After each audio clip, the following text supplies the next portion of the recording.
കേരളത്തിൽ കഴിഞ്ഞ കുറേ ദിവസങ്ങളായി അന്തരീക്ഷത്തിൽ ഉയർന്നു നിൽക്കുന്ന ഒരു ചോദ്യത്തിന് ഉത്തരമായിരിക്കുന്നു ഇ ഡിയുടെ വൃത്തങ്ങൾ നൽകുന്ന വ്യക്തമായ ഒരു സൂചന എത്തിയിരിക്കുന്നു. വെള്ളിയാഴ്ചയ്ക്ക് മുമ്പ് വീണ വിജയന് നോട്ടീസ് നൽകും, ചോദ്യം ചെയ്യാൻ വിളിച്ചു വരുത്തുമെന്നുള്ളത് തന്നെയാണ് ഏറ്റവും പുതിയ വാർത്ത. കഴിഞ്ഞ ദിവസം KMRL MD ശശിധരൻ കർത്തായെയും അതിനു മുൻപ് അതിൻ്റെ ജീവനക്കാരെയും ചോദ്യം ചെയ്തതിൽ നിന്ന് എക്സാലോജി കമ്പനിക്ക് പണം നൽകിയത് സംബന്ധിച്ച് കൂടുതൽ വിവരങ്ങൾ ഇടിക്ക് ലഭ്യമായിട്ടുണ്ട് എന്നാണ് ഇപ്പോൾ മനസ്സിലാക്കാൻ കഴിയുന്നത്. അതുകൊണ്ട് തന്നെ വീണ വിജയനെ ചോദ്യം ചെയ്യേണ്ടത് അനിവാര്യമായ ഒരു ഘടകമാണ്. ഇതിൽ കള്ളപ്പണ ഇടപാടുകൾ നടന്നിട്ടുണ്ടോ എന്നാണ് ED പരിശോധിക്കുന്നത്. ഏതായാലും KMRL വിവിധ വ്യക്തികൾക്കും കമ്പനികൾക്കുമായിട്ട് 135 കോടി രൂപയാണ് നൽകിയിരിക്കുന്നത്. ഇതിൽ മാധ്യമപ്രവർത്തകരുണ്ട്, വിവിധ രാഷ്ട്രീയ പാർട്ടികളുണ്ട്. ഇവരുടെയൊക്കെ ലിസ്റ്റ് പിന്നാലെ വരുന്നതേ ഉള്ളൂ.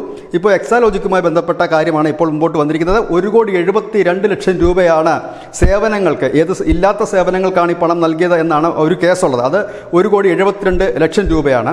ഇതുകൂടാതെ വീണ വിജയന് കമ്പനി ലോൺ നൽകിയതായിട്ട് ഉള്ള ഒരു സൂചനയും ഇഡിക്ക് ലഭിച്ചിട്ടുണ്ട്. ഇതിൽ ഒരു വ്യക്തത വരുത്തുന്നതിന് വേണ്ടിയിട്ടാണ് വീണ വിജയന് നോട്ടീസ് നൽകുന്നത്. തെരഞ്ഞെടുപ്പിന് മുമ്പ്, അതായത് ഈ മാസം 26-ന് മുൻപ് തന്നെ വീണ വിജയന് നോട്ടീസ് നൽകുമെന്നാണ് ED വൃത്തങ്ങൾ നൽകുന്ന സൂചന. ഒപ്പം തന്നെ ഈ ചോദ്യം ചെയ്തവരെ വീണ്ടും ചോദ്യം ചെയ്യാൻ വിളിപ്പിക്കുകയും കൂടുതൽ അറസ്റ്റിലേക്ക് കടക്കാനുള്ള സാധ്യതകളും നിലനിൽക്കുന്നു. News desk, news India Malayalam.